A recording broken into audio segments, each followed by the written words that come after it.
当地时间25号晚，英国外交大臣詹姆斯·克莱弗利在伦敦市长官邸发表演说，阐述英国对华立场。克莱弗利表示，英国必须与中国接触，而不是在新冷战中孤立中国，并呼吁中国建立稳健和建设性的新双边关系。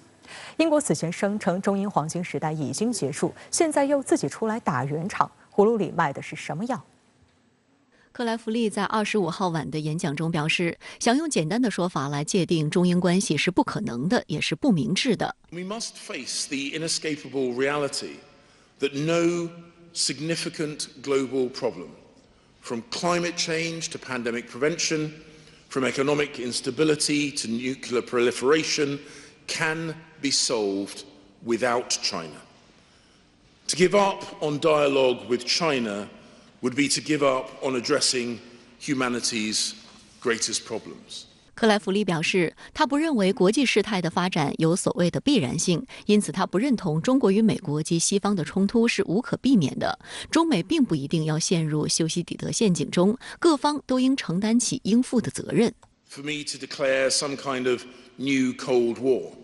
and say that our goal is to isolate China, it would be clear, it would be easy, it would be satisfying, and it would be wrong. Because it would be a betrayal of our national interest and a willful misunderstanding of the modern world. 值得注意的是，克莱弗利声称，除了双边机制，还要透过多边机制协同盟友与中国互动，以维护英国的国家利益，坚定捍卫英国的国家安全及价值观。观察指出，这种价值观外交以及拉盟友的做派与美国对华政策高度一致。克莱弗利还在演讲中阐明了英国对华政策的所谓3大支柱，其中2条都是对抗意味十足。他主张的3大支柱，一是限制中国参与被认为对英国国家安全至关重要的领域；2是加强英国同印太盟友的联系；3是同中国直接接触，以保持稳定关系。英国金融时报称，克莱弗利发表这番讲话，正值西方一方面对中国的崛起感到担忧，另一方面又需要维持同中国的合作和经济联系之际。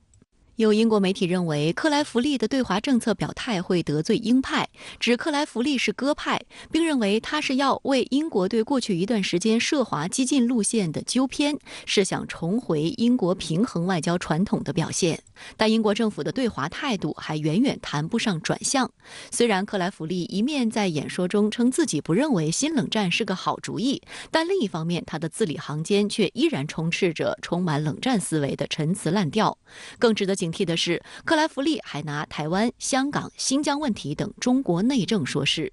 对此，外交部发言人毛宁在26号举行的例行记者会上重申，台湾、香港、新疆问题纯属中国内政，不容任何外部干涉。中方一直本着平等和相互尊重的精神发展对英关系，但英方一味抱残守缺，捧着过时的剧本，念着旧台词，最终只能离时代的进步越来越远。中方敦促英方谨言慎行，停止无端指责中国干涉中国内政，多做有利于中英关系发展、有利于世界和平稳定的事情。外界注意到，英国政府今年3月公布的最新版安全、防务与外交政策综合评估报告，将中国描述为划时代的挑战。与英国前任首相特拉斯将中国定位为威胁而言，某种程度上算得上是一种有限的理性回调。但脱欧后的英国在追随美国并配合其全球战略方面，显然走得有些过头了。从英国外长的这段话里面我只能读出来一个没落帝国的傲慢与偏见。英国孤立中国、遏制中国这事儿干的还少吗？咱们15年的时候说中英要翻开黄金时代，是吧？黄金10年，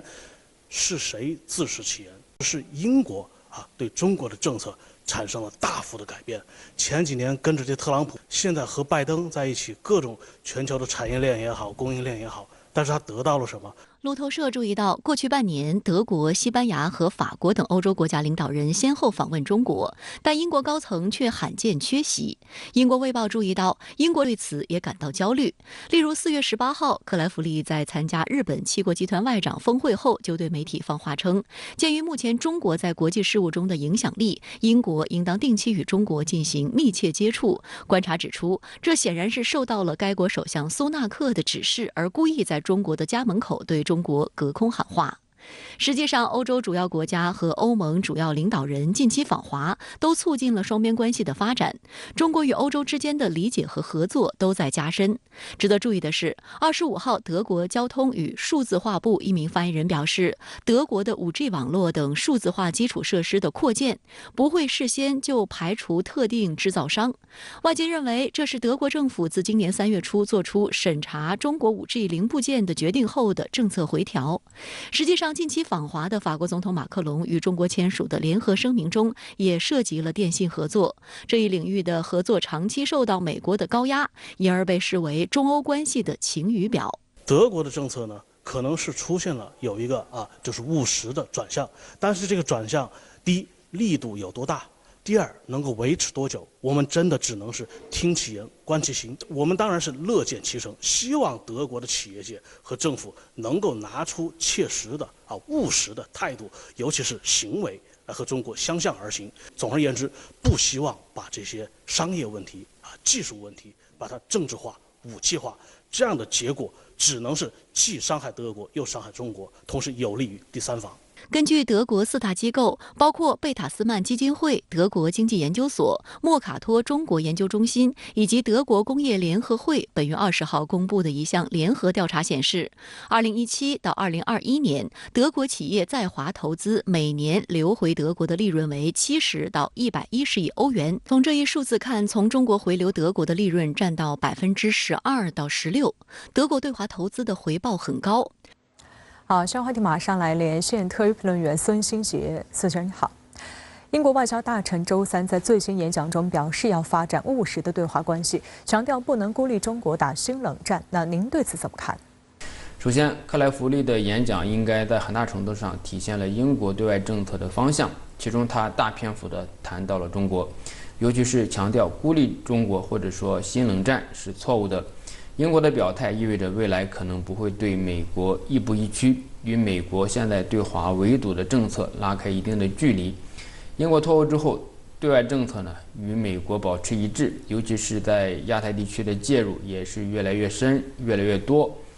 尤其是英美澳3边安全同盟，中澳关系解冻，并且逐步解决了一些障碍和问题，中欧关系也在回暖。在这样的大背景之下，英国的态度也出现了一定的变化。其次，英国脱欧之后，在外交、贸易等问题上不得不进行重建。无论英国在情感上是何种的态度，但是中国作为世界主要经济体是客观事实。采取对立的政策，不仅不利于英国脱欧之后的外交调整，也误判了世界格局和趋势。全球产业链、供应链已经高度联系在一起，尤其是半导体产业，东亚地区扮演了非常重要的角色。英国与其去炒作台海问题，不如去寻求维持东亚以及全球半导体产业稳定的办法。最后，脱欧之后的英国是与欧盟以及欧洲大陆保持距离，还是说重新加入到欧盟的网络之中？英国如何界定自己的身份，也关系到中国怎么去看待英国。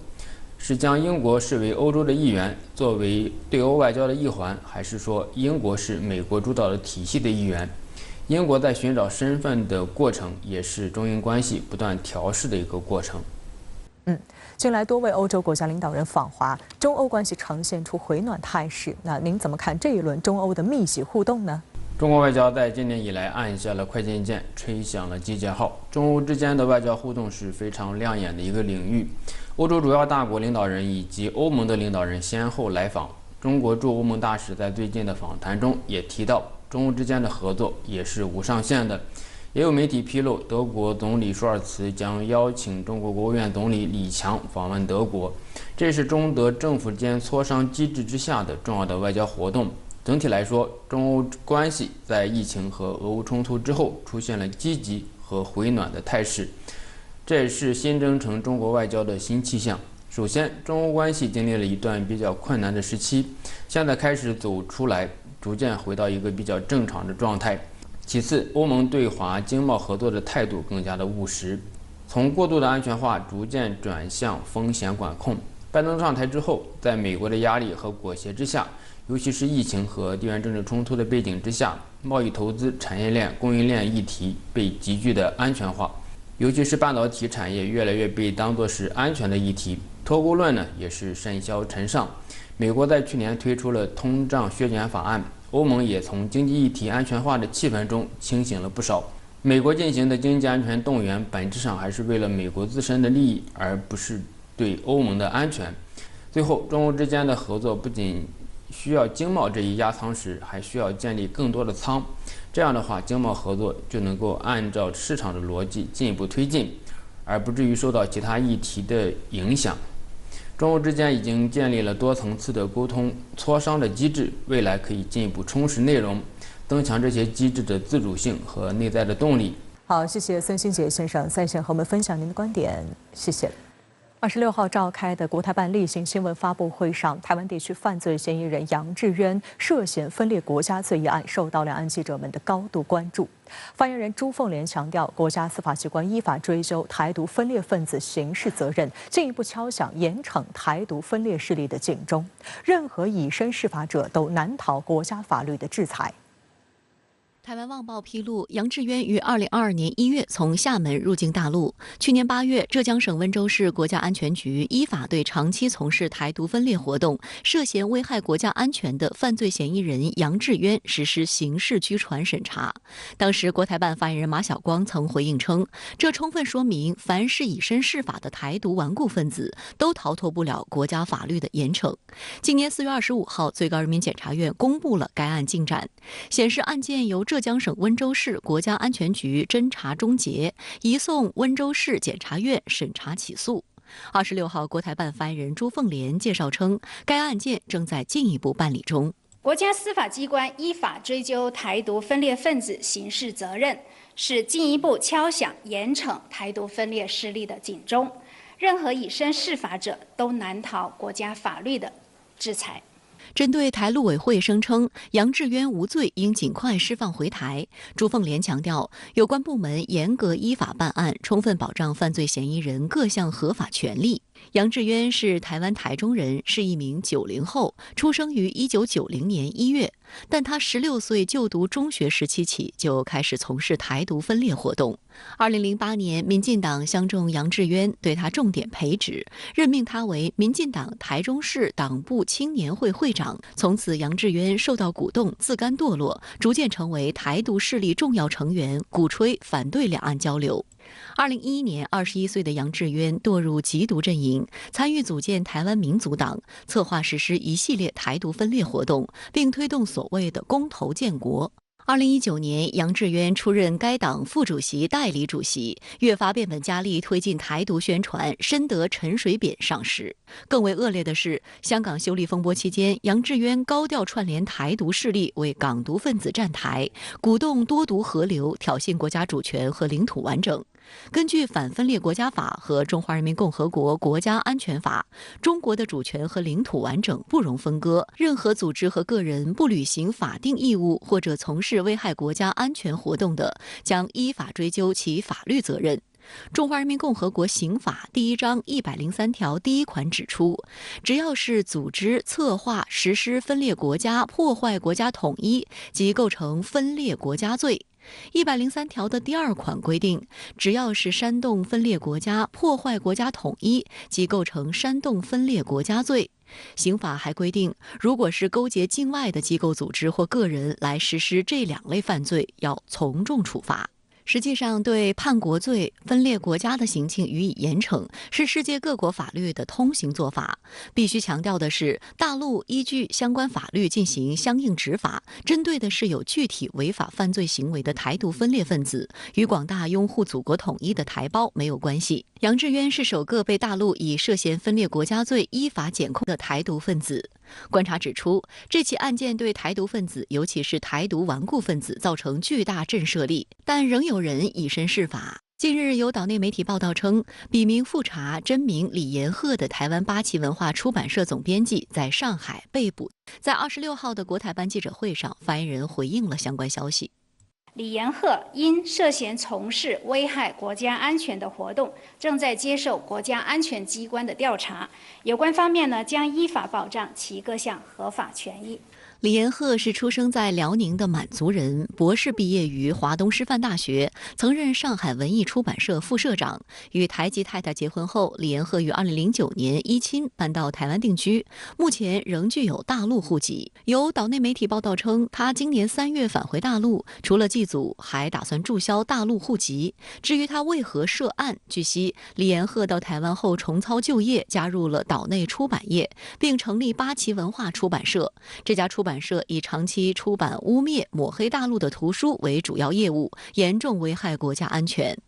此外，美台军事勾连也是国台办记者会的热点。针对近段时间传出美军已派遣200名人员入台训练台军，整军备战，大约25家美国军火商5月初将派代表到台湾讨论合作生产无人机与弹药事宜。朱凤莲在记者会上强调，是谁在图谋以牺牲台湾为代价，谋利渔利，毁台害台？相信两岸同胞和国际社会看得很清楚，希望广大台湾同胞擦亮眼睛，坚决反对台独分裂势力勾连外部势力毁台害台的行径。美国方面不断的变换手法，炒作所谓的大陆威胁论，意在呢挑拨两岸对立。美国军火商呢是非常惯于煽动对立冲突，借机发战争的横财。美国政府呢也惯于为军火商保驾护航。民进党当局上台呢6年多，勾连美国挥霍了台湾民众220亿美元，高价购买美国的武器，把台湾同胞绑上了台独的战车，裹挟台湾的年轻人呢当炮灰。这个呢根本就不是在保台，而是在害台毁台。日前，商务部宣布就台湾地区对大陆贸易限制措施进行贸易壁垒调查。国台办发言人朱凤莲回应表示，两岸同为世贸组织成员，按照世贸组织规则，2002年台湾地区以台澎金马单独关税区名义加入世贸组织后，应解除对大陆相关贸易限制。在世贸组织历次对台贸易政策审议中，秘书处报告均有提及，大陆方面也在发言中明确表达关注，敦促台湾方面履行世贸承诺，修改不合规措施，但台当局至今仍单方面限制大陆2400多项产品输入。台湾当局长期单方面大量限制大陆产品输入，这是客观事实。商务部依据世贸组织非歧视原则和大陆有关规定，就台湾地区对大陆贸易限制措施进行贸易壁垒调查，完全正当合理。两岸呢，在非歧视原则之下，公平贸易更有利于推进两岸的贸易良性发展，也更有利于两岸产业和企业优势互补，共同发展。现年80岁的美国总统拜登25号正式宣布，他将继续搭档现任副总统哈里斯竞选连任。目前民主党内宣布参选的仅有3人，另外2人无法对拜登构成威胁。多家主流美媒预测，2024年大选很可能演变成拜登和特朗普的再次较量。拜登25号亮相北美建筑工会，发表了他宣布竞选连任以来的首次公开讲话。拜登首先重申自己2024年的选举口号，赢得在场劳工代表的鼓掌与欢呼。It's time to finish the job. Finish the job. But also, more years. 拜登在这场长约35分钟的讲话中，重点鼓吹自己上任2年以来处理经济问题的方式，包括缓解通胀、提供就业岗位、加强基础建设、应对新冠疫情等。Unemployment rate is 3.5%, near a 50-year low. An all-time record for construction jobs. Nearly 800,000 manufacturing has the fastest growth in 40 years. My first 2 years in office, I've lowered the deficit by a record $1.7 trillion. 讽刺的是，截至拜登演讲当天，美国会两党尚未就提高政府债务上限达成一致。财长耶伦警告称，如果由此产生违约，不仅将引发一场空前的经济灾难，未来几年的利率也将被进一步推高。拜登在讲话中还花费相当的篇幅吹嘘，在自己的努力下，美国正努力将芯片供应链的关键部分带回美国。其中，他再次提及与中国的竞争。We used to rank number 1 in the world in research and development. Now we rank number 9. China was number 8 decades ago. Now China's number 2. It's not about good or bad other countries. It's about competition. That's why, with your help, I designed and signed the CHIPS and Science Act. 需要指出的是，目前民主党内已经宣布参选2024年大选的还有2人，分别是美国前总统约翰·肯尼迪侄子小罗伯特·肯尼迪，以及畅销书作家玛丽安娜·威廉姆森。外界普遍认为他们无法对拜登构成威胁。而民主党内的人气选手伯尼·桑德斯已经宣布不参与选举。美媒分析，从目前的形势来看，拜登从党内出现难度不大。不过，美联社和 NORC 公共事务研究中心近期开展的一项民调显示，整体而言，仅有26%的美国民众支持拜登竞选连任。即便是在民主党内，这一数据也未过半，仅为47%。拜登遭到诟病的首要原因就是年龄太大。2024年大选时，拜登将满82岁，而一旦赢得选举，他将以86岁高龄结束第2任期。I don't think he needs to run. I think he's way too old. I think there needs to be an age limit.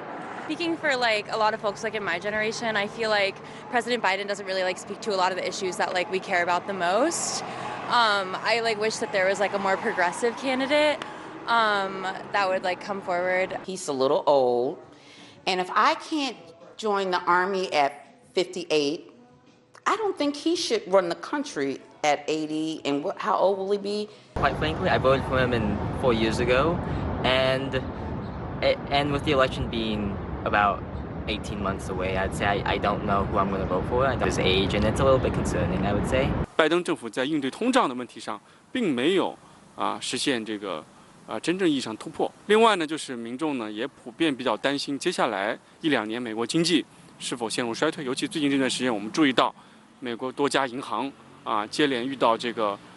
危机。那是不是意味着美国经济在接下来2年会出现更大的风险？好，相关话题马上来连线特约评论员陈斌。陈先生你好。80岁的拜登已宣布竞选连任美国总统，那您认为年龄会成为他的连任障碍吗？主持人好，这的确呢是人们议论最多的问题，拜登的年龄。无论是美国的媒体还是其他国家的媒体，都在说呀，他是不是太年长了，恐怕不适合竞选连任。福克斯新闻网说，全美呢都在说拜登想连任，他太老了。亲民主党的《纽约时报》也说，现年80岁的拜登已经是美国历史上最年长的总统。如果成功连任，他在第2个任期结束的时候将年满86岁，比里根1989年离开白宫时呢还大了将近9岁。那最充满同情的呢是英国的经济学家，说美国的未来和西方的凝聚力都落在80多岁的人的肩上了。那么从美国的民调看呀，70%的美国人不希望他连任，就连在他所在的民主党内也有53%的人不支持他竞选连任。以往的在任总统宣布要竞选连任，选民和媒体呢这个马上盘点内政外交上的成绩单，而拜登宣布要竞选连任，人们呢先说他的年龄，而不管他做了什么，就说明呢这个年龄呢将成为他竞选的一大障碍，并且自身呢是无法克服。人们之所以先考虑他的年龄呢，一是怕脑袋糊涂，说错话办错事会影响美国利益。现在呢有媒体统计，这拜登说错话说胡话的次数高于特朗普。特朗普呢只是说谎言多，但是说胡话的危害呢要大于说谎言，因为谎言呢一听就知道是假的，而说胡话呢则可能引发国际间的冲突。二是怕他健康出问题，他现在的副总统哈里斯呢又比较弱，那么他身体出问题以后，美国遇到危机怎么办？政府能不能快速理性的应对呢？三是美国的人口比其他西方国家年轻的多，但是政治呢却是老年人掌握的，会让美国落伍吗？四是拜登竞选连任呢是他的第4次参加大选，美国选民呢期望政坛能够注入新鲜血液，不能总是华盛顿的老油条换来换去。民主党内的年轻一代政治家呢也有出类拔萃，可以战胜共和党的人。只是呢还没有打破党内的默契站出来。抛开年龄，我们从内政外交来分析，拜登竞选连任到底有没有戏呢？这是一个很难回答的问题，或者说呢现在没法说。离大选还有19个月，期间呢不知道要发生多少变化。就目前的情况看呀，拜登要赢得连任成功也不容易，需要迈过好几个坎儿，而且呢每个坎儿他都不能掌控。那么从内政看呢，经济向来是大选的核心问题。如果美国经济陷入衰退，那拜登的连任呢也就悬了。另外一个内政问题是社会分裂。拜登呢曾经承诺要弥合社会分歧，让美国人团结起来，但迄今为止呢，这个希望已经破灭。美国社会呢仍然是严重的两极分化，特朗普呢仍然是煽动分裂、白人至上、破坏秩序的强大力量。这也许呢是拜登最沮丧和最失败的地方，也是美国人呀对总统最失望的地方。未来19个月，这个问题呢只会恶化而不会改善。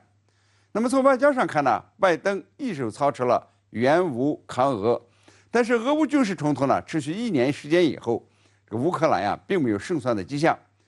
俄乌冲突的持续呀，不仅给欧洲经济带来较大的冲击，也使得一些欧洲国家呢公开说不想当美国的附庸，